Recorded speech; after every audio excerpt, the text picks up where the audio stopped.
Bonjour, bienvenue, je m'apprête à faire le scorpion, le signe du scorpion au niveau sentimental pour la transition du mois d'octobre en novembre 2021. Si vous souhaitez regarder votre horoscope général pour voir si ça résonne avec vous, n'hésitez pas, les vidéos sont disponibles sur ma chaîne. Donc on va aller voir pour les scorpions au niveau sentimental pour ce mois. Enfin, cette transition plutôt, je devrais dire, entre le mois d'octobre et le mois de novembre. Pour vous, qu'est-ce que ça nous dit? Ok.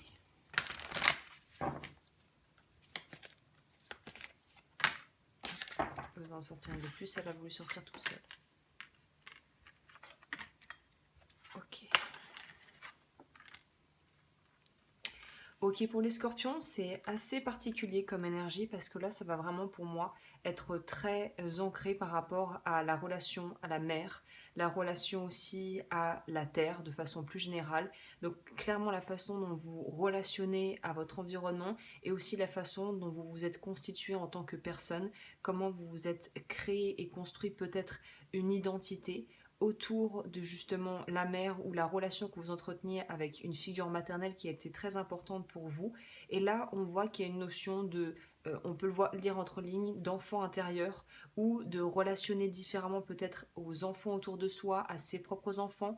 Pour les femmes, d'ailleurs les hommes pourraient être inclus là-dedans, c'est la notion de pouvoir en fait changer de rôle, peut-être devenir parent, devenir grand-parent, avoir peut-être perdu des gens qui nous étaient chers et d'apprendre en fait à retrouver un positionnement dans sa famille, au sein d'un clan, d'une unité familiale et peut-être tout simplement de trouver une place ou de se rendre compte que dans cette transition de fin d'année et d'automne, de voir en fait quelle est votre véritable place au sein de votre foyer, de votre famille et de façon plus générale, quelle est votre place sur Terre? Alors ça peut paraître assez grand comme question, assez vague, et en même temps ça n'est pas tant que ça, puisque c'est aussi à travers la façon dont on pourrait dire, où vous vous reconnectez à vous-même et où vous arrivez à vous accueillir et être un bon parent pour vous-même, qui permet déjà d'avoir une meilleure idée de la façon dont vous interagissez avec les autres et aussi des carences affectives que vous êtes peut-être en train de régler ou que vous allez pouvoir régler durant les prochains mois.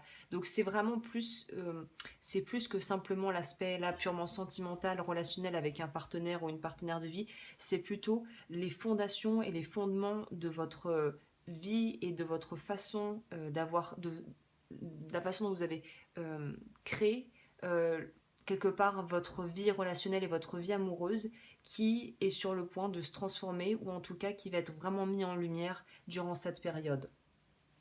Au niveau de la façon dont je vais procéder, on va aller voir directement l'état d'esprit, votre état d'esprit. On va prendre le tirage en croix. Je vais partir sur un tirage en croix, même si je n'utilise pas un tarot. Et je vais vous expliquer comment je vais procéder. Je viens d'ailleurs de voir un film super, peut-être que ça va vous parler. C'est un dessin animé Pixar sorti en 2020 qui s'appelle Soul, S-O-U-L, qui est vraiment génial et qui, je pense, va rentrer avec sûrement quelques scorpions en résonance avec quelques personnes, je pense.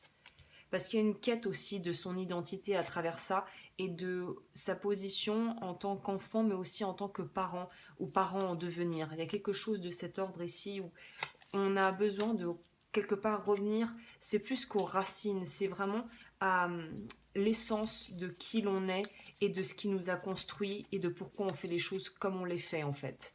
Donc c'est très profond, c'est assez philosophique presque comme questionnement. Alors je parle en même temps que je brasse, mais là on va voir l'état d'esprit, le challenge de ce mois, le conseil, et si vous arrivez à appliquer le conseil et qu'il résonne avec vous, quelle sera l'ouverture possible, sur quoi ça va déboucher, sur quoi vous allez entrer. Femme qui tient, voilà, on en revient, il y a vraiment quelque chose de névralgique, un point névralgique, quelque chose de crucial pour vous d'ici la fin du mois d'octobre et le début du mois de novembre en rapport avec votre famille.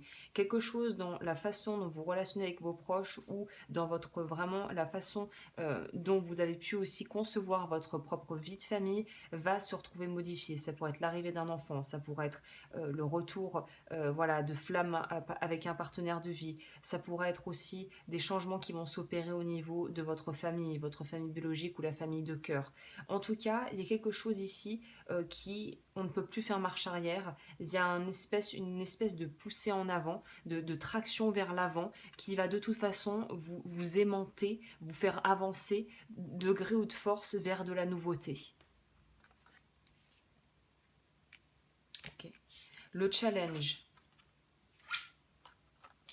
Le challenge, c'est très beau puisqu'au final, c'est quelque chose, je pense, dont vous avez conscience déjà, je ne vous apprendrai rien. Là, on voit que justement, on sort d'une situation où on s'est retrouvé peut-être un peu la tête sous l'eau, à ne pas savoir quoi faire, à ne pas savoir par quel bout commencer.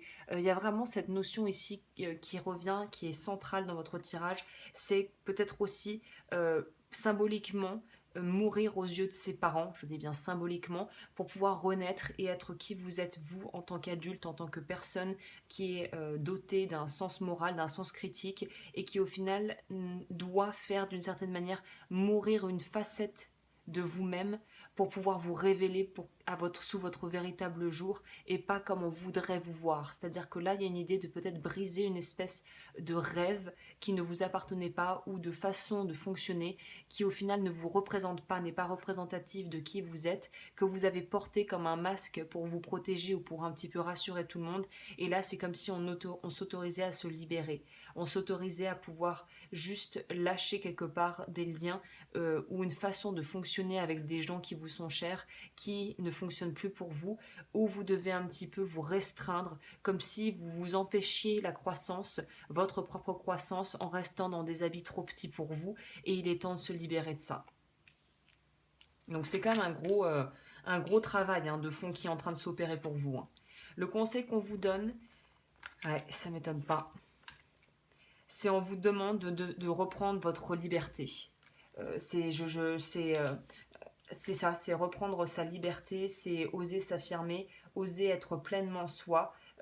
Et au final, ça veut peut-être dire pour certains scorpions de devoir laisser derrière justement certaines personnes, peut-être une relation, peut-être un mariage, peut-être des amis, des parents, des gens qui au final n'arrivent pas à accepter et à vous laisser prendre votre place et prendre votre essor et vous envoler, un peu comme les parents qui auraient le syndrome du nid vide, qui veulent vous préserver dans leur cocon et en même temps savent au fond d'eux qu'il est temps que vous preniez votre envol. Là, si vous avez un vœu à révoquer et un chakra à travailler, ça va être le chakra du troisième œil avec le vœu, la révocation du vœu de souffrance que je vous conseille vivement de faire au vu du tirage. La vidéo explicative, si vous ne savez pas ce que sont les vœux karmiques, est en barre d'informations. Je peux vous accompagner ou je vous propose aussi la procédure pour le faire par vous-même si vous souhaitez le faire par vous-même. Donc là, on comprend qu'on ne peut pas se sacrifier pour autrui indéfiniment, qu'à un moment donné, on doit prendre sa vie en main, on doit prendre ses responsabilités, sa part de responsabilité, et on ne peut pas se cacher quelque part derrière des excuses ou une peur de décevoir l'autre, parce qu'on finit par se décevoir soi-même si on passe à côté de ses propres rêves et de ses propres désirs. Au niveau du conseil, si vous arrivez à travailler sur les zones d'ombre actuelles, beaucoup de signes, ces cartes sont ressorties pour beaucoup de signes d'eau, d'ailleurs je crois presque tous les signes d'eau, donc c'est vraiment une récurrente pour vous. On vous propose aussi de travailler sur le chakra de la gorge qui est en lien avec la révocation du vœu de silence. Donc je vous conseille silence et souffrance sont deux vœux qui vont très bien ensemble et qui seraient bien de révoquer si vous souhaitez le faire. Là vous avez besoin de vous affirmer, d'être vraiment la personne que vous êtes censé être, d'aller vers votre destinée, de vous autoriser à suivre là où la vie vous mène et de vous autoriser à aimer de la manière dont vous désirez aimer et pas de la façon dont on vous a inculqué qu'il fallait aimer.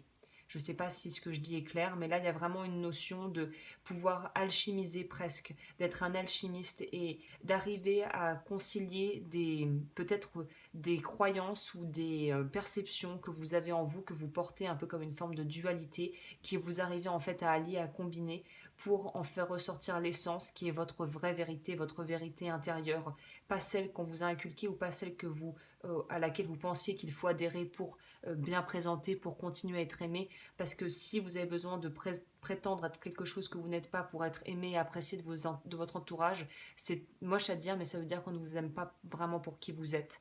Et c'est peut-être ça le plus gros du challenge, c'est de réaliser que certaines personnes ne peuvent pas vous aimer de la manière dont vous voudriez qu'ils vous aiment et que vous devez respecter ça, mais ça ne veut pas dire que vous êtes obligé de rester là-dedans si au final, vous, ça ne vous convient pas.